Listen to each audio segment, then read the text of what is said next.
Yo, what's up mga kaibigan? This is I2K po again. Ngayon nandito ulit tayo sa channel ni Pinas News Insider. Dito ulit tayo magbibigay ng komento at reaksyon. Kaya samahan nyo ako guys. Let's go!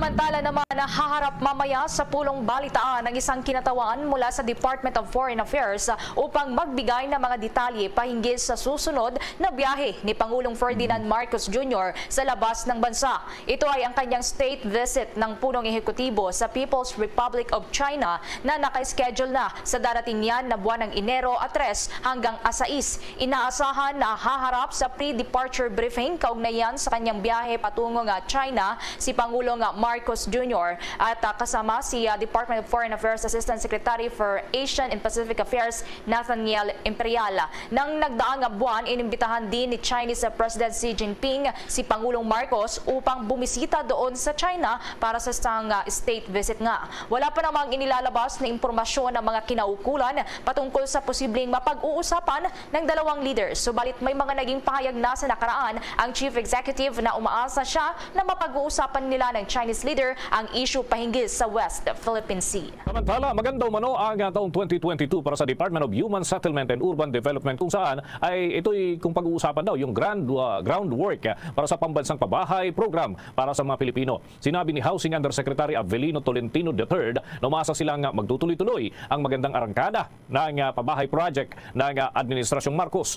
Mas maraming housing construction ayon kay Tolentino ang kanilang inaasahan na may sasakatuparan sa taong 2023 sa harap na rin ang target ng pamahalaan na makapagpatayo ng 1 milyong bahay sa bawat taon hanggang 2028. Ibig sabihin, magkakaroon ho ng total na 6 million houses. Ito ho yung target ni Pangulong Bongbong Marcos. Pagbibigay din pa ng opisyal, mas palalakasin pa nila ang pambansang pabahay program para sa mga Pilipino habang mas paigtingin din ang kanilang day-to-day operations. Dagdag pa ng opisyal na magpapatupad din sila ng streamlining at i-apply ang digitalization at paggamit ng information technology nang sa gayon, ayon kay Tolentino, ay mas magiging efficient ang kanilang pagproseso.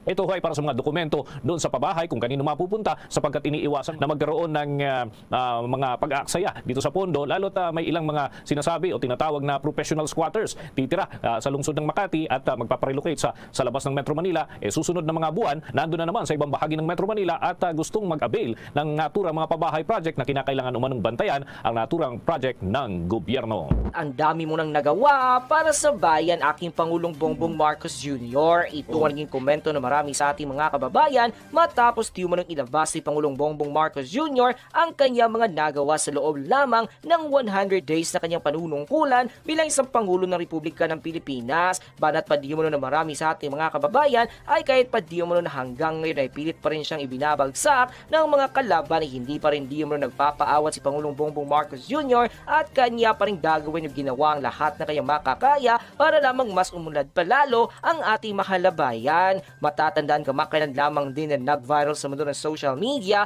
ang di umano'y balitang nagbunyi ang kampo ni Atty. Larry Gadon sa kanilang mga social media posts matapos ngang kumpirmahin ng marami sa ating mga kababayan na posible nang palitan ang pangalan na NAIA or Ninoy Aquino International Airport to MIA or Manila International. Magiging MIA siya Manila International Airport.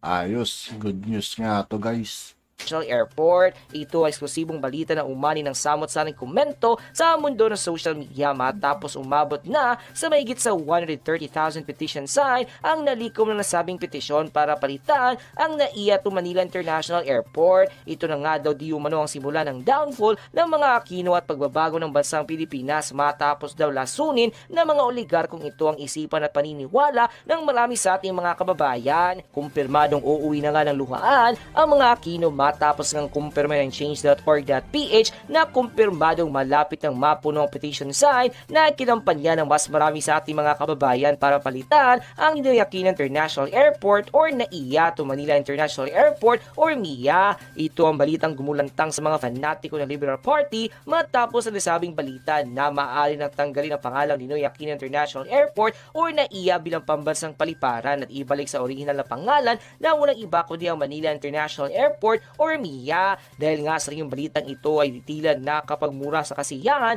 ang viral lawyer na walang iba kundi si Atty. Larry Gadon matapos ng panigan ng mas maraming Pilipino ang kanyang naging suwesyon at wakasan na ang tila paghahari ng mga Aquino sa bansang Pilipinas. As of 1:43 AM ng madaling araw ng February 13 ay umabot na sa 138,679 petition sign ang nakuha ng pagbabago ng pangalan na NAIA or Manila International Airport. Kaya naman nang lumabas ang balitang ito ay umani agad ang samot-saring komento mula sa marami sa ating mga kababayan.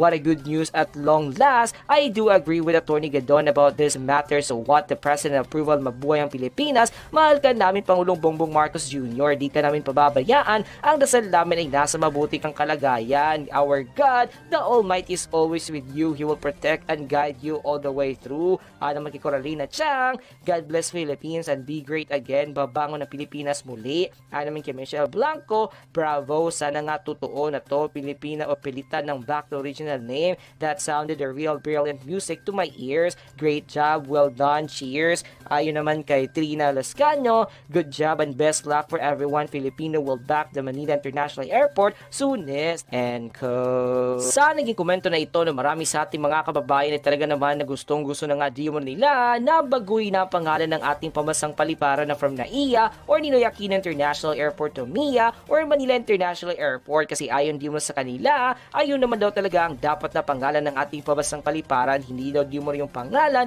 na kailanman ay hindi naging pangulo or bayani ang ating mahal na bayan. Mas mabuti na lamang daw na ipangalan na lamang daw di mo ito sa isang lugar kung saan nakastrink ang nasabing airport at yun daw di mo ng Manila. Kaya nga marami sa ating mga kababayan ngayon na mga OFW ang talaga naman na lubos na natutuwa kasi nga ay sa wakas ay pag-uwi nila sa Pilipinas ay di na sila malilito pa kasi ang pangalan ng ating pambansang paliparan ay pangalan na ng lugar at yun ay Manila International Airport or NIA at hindi na di mo Ninoy Aquino International Airport or NAIA na pangalan ng isang tao na kailanman ay hindi naging pangulo or bayani ng bansang Pilipinas. Maraming salamat, Secretary Anton Lagdameo. Lahat ng, hindi lamang ang mga kalihim, kundi lahat ng ating mga katulong at partner sa DSWD. Kung hindi sa kanila, hindi nabuo itong ating pagbigay ng counting. At alam niyo po, masasabi ko na rin, itong nakaraan na siguro 6 na buwan, busy-busy itong mga ito dahil ang daming dumaan dito sa Pilipinas. May bagyo, nagkalindol pa tayo sa Abra, kaya talagang siguro 24/7 masasabi natin, isa na rito sa mga agency sa gobyerno na 24/7 talaga dahil hindi talaga hindi natutulog yung bagyo, hindi nagbabakasyon yung lindol at yung flooding ay hindi nangingilala ng holiday. Kaya kahit papano, laging nandyan yung mga yan. Kahit maraming salamat sa inyong, hindi lamang para sa ngayong event na ito, kung hindi sa lahat ng inyong ginawa. At napakabuti dahil marami kayong natulungan. Marami talaga ang kung wala tayong naibigay mula sa DSWD, mula sa pamahalaan, ay talagang naghirap ng husto at ginutom ng husto. Kaya pagka-celebrate ninyong Pasko na ito, ay alalahanin ninyo ang inyong mga natulungan at ang inyong mga magagandang ginawa para kahit papano yung mga nasalanta, yung mga naging biktima sa mga disaster ay inyong natulungan. Sa ating mga beneficiary, Merry Christmas!